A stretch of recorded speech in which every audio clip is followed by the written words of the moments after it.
ഇന്ന് ഞാൻ വന്നിട്ടുള്ളത് നല്ല ടേസ്റ്റുള്ള ഒരു ചെറിയ റെസിപ്പി ആയിട്ടാണ് കേട്ടോ. അപ്പോൾ ചെറുപയർ കറി എല്ലാവരും ഉണ്ടാക്കുന്നതാണല്ലേ. അപ്പോൾ നമുക്ക് തക്കാളിയൊക്കെ ഇട്ട് ഒരു നല്ല ടേസ്റ്റിയായ ചെറുപയർ കറി ഉണ്ടാക്കിയാലോ. അപ്പോൾ വീഡിയോ ഒന്ന് കണ്ടിട്ട് വരാം. വളരെ എളുപ്പമാണ് കേട്ടോ ഈ ചെറുപയർ കറി ഉണ്ടാക്കാൻ. നമ്മൾ തേങ്ങയൊന്നും അരക്കാതെയാണ് ഈ ചെറുപയർ കറി ഉണ്ടാക്കുന്നത്. അപ്പോൾ അതിനായിട്ട് ഞാനിവിടെ ഒരു കപ്പിൽ ചെറുപയർ കുതിർത്ത് വെച്ചതാണ്. ഇത് നമുക്ക് കഴുകി കുക്കറിലേക്ക് ഇട്ട് കൊടുക്കാം കേട്ടോ. ഇനി നമുക്കിതിലേക്ക് ഒരു തക്കാളി കട്ട് ചെയ്ത് ഇതിലേക്ക് ചേർത്ത് കൊടുക്കാം.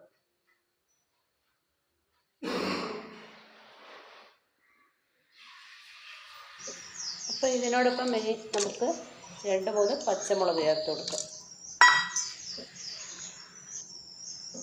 ഇനി ഞാനിവിടെ ഒരു 4-5 വെളുത്തുള്ളി ഇതിലേക്ക് ഇട്ട് കൊടുക്കുന്നുണ്ട്. അതിലേക്ക് ഒരു 1/4 ടീസ്പൂൺ മഞ്ഞൾപ്പൊടി ചേർത്ത് കൊടുക്കുക. ഒരു 1/4 ടീസ്പൂൺ നല്ല ജീരകം കൂടി ചേർത്ത് കൊടുക്കുക. പിന്നെ നമ്മൾ കുറച്ച് കുരുമുളക് പൊടി കൂടി ഇതിലേക്ക് ചേർത്ത് കൊടുക്കുക. എന്നിട്ട് നമുക്ക് ആവശ്യത്തിന് വെള്ളം ഒഴിച്ച് ഇതൊന്ന് വേവിച്ചെടുക്കാം. ഇതിലേക്ക് നമ്മൾ 1 ടീസ്പൂൺ വെളിച്ചെണ്ണ കൂടി ഒഴിക്കുന്നുണ്ട്. ഇനി നമ്മൾ ഉപ്പ് ചേർത്ത് ഇത് വേവിച്ചെടുക്കാം കേട്ടോ. കുറച്ച് കറിവേപ്പില കൂടി ചേർത്ത് കൊടുക്കാം. അപ്പോഴേക്കും നമുക്ക് ഇത് വെന്ത് വരുമ്പോഴേക്കും ഒരു പാൻ വെച്ച് കൊടുക്കാം കേട്ടോ. അതിലേക്ക് നമുക്കൊരു 2 ടീസ്പൂൺ വെളിച്ചെണ്ണ ഒഴിച്ചു കൊടുക്കാം. ഇനി അതിലേക്ക് നമുക്ക് കടുകിട്ട് പൊട്ടിച്ചെടുക്കാം കേട്ടോ.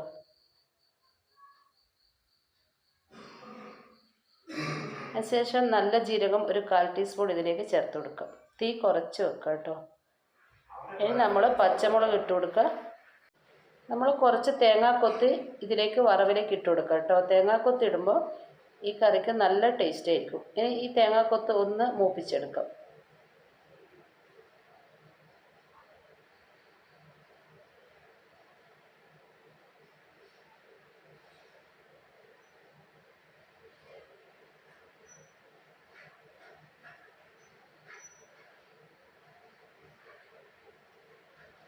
അപ്പോൾ തേങ്ങാക്കൊത്ത് മൂത്ത് കഴിഞ്ഞാൽ നമുക്കിതിലേക്ക് ഒരു സവാള ചെറുതായി അരിഞ്ഞത് ഇതിലേക്ക് ചേർത്ത് കൊടുത്ത് ഒന്ന് ചെറുതായിട്ട് വഴറ്റിയെടുക്കാം കേട്ടോ.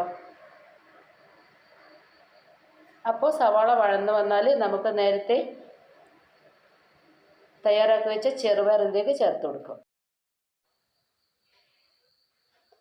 അപ്പോൾ ചെറുപയർ നന്നായിട്ട് വെന്ത് വെള്ളമൊക്കെ വറ്റി വന്നിട്ടുണ്ട്. അധികം വെന്തുടഞ്ഞിട്ടില്ല. അത് നമുക്കിതിലേക്ക് ചേർത്ത് കൊടുക്കാം. അതിനുശേഷം നമുക്ക് കുറച്ചുകൂടി വെള്ളം ഒഴിച്ച് ഇത് നമുക്ക് പുട്ടിനൊക്കെ കഴിക്കാൻ പറ്റിയ കറിയുടെ രൂപത്തിൽ ഒന്ന് കലക്കിയെടുക്കാം. ഇനി നമുക്ക് ഇതിലേക്ക് പോരാത്ത ഉപ്പ് കൂടി ചേർത്ത് കൊടുക്കാം.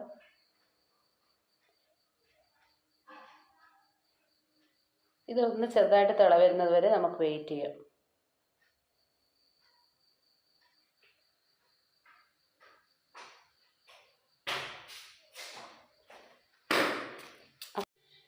നിങ്ങളെല്ലാവരും ഇതുപോലെ ഉണ്ടാക്കുന്നവരായിരിക്കും. പക്ഷേ ഇങ്ങനെ ഉണ്ടാക്കാത്തവർ ഇതുപോലെ ഒന്ന് ട്രൈ ചെയ്ത് നോക്കണേ. അപ്പോൾ തീർച്ചയായിട്ടും ഇഷ്ടപ്പെടും. അപ്പോൾ നമ്മുടെ കറി ഇവിടെ തയ്യാറായ. ഈ വീഡിയോ ഇഷ്ടമായാൽ ലൈക്ക് ചെയ്യുക, സബ്സ്ക്രൈബ് ചെയ്യുക.